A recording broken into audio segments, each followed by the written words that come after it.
Samsung has been very much dominant in DRAM.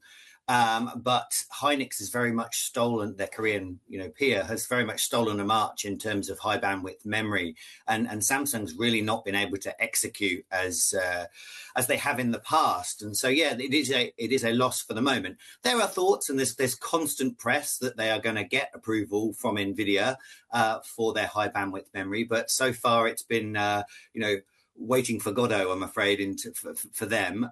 The other problem, of course, for Samsung is in traditional DRAM. They're also seeing competition from Chinese domestic, so CXMT, and that has put pressure on the DRAM price. Of course, you've got to remember the DRAM price is a commodity, and so it's very sensitive to supply and demand. So there's also been some, concerns about oversupply and some concerns about weakness in demand. So none of that is particularly good for Samsung's memory business. Ben, the language we had today from the Vice Chairman of the Device Solutions Division, I thought was interesting, touching on the talk of crisis in the industry around competitiveness and saying these are testing times. To me, it says that everything that has come before may not be a given for what comes in future. We've had a business here that's been hugely diversified thanks to the chip side of the business with the hardware parts of the business.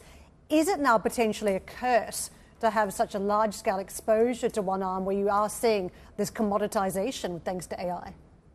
Well, yeah, I mean, look, the memory business is a boom and bust industry, I'm afraid. It goes from very profitable to not profitable at all through a cycle. And so it depends on when you look at it. You're right, Samsung is diversified into, televisions and it's got a foundry business and obviously lots of consumer electronics and so forth.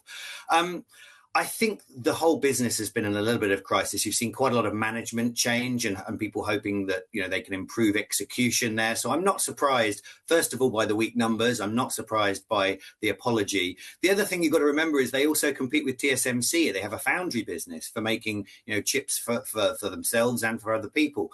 And that's been, not been executing quite as well as TSMC. So they basically face some quite big competitive threats. TSMC on the logic side, Hynix and the Chinese on the memory side. And then, in smartphones as well, there's always the resurgence of Huawei has been an issue for them as well. So it is a much tougher environment for Samsung.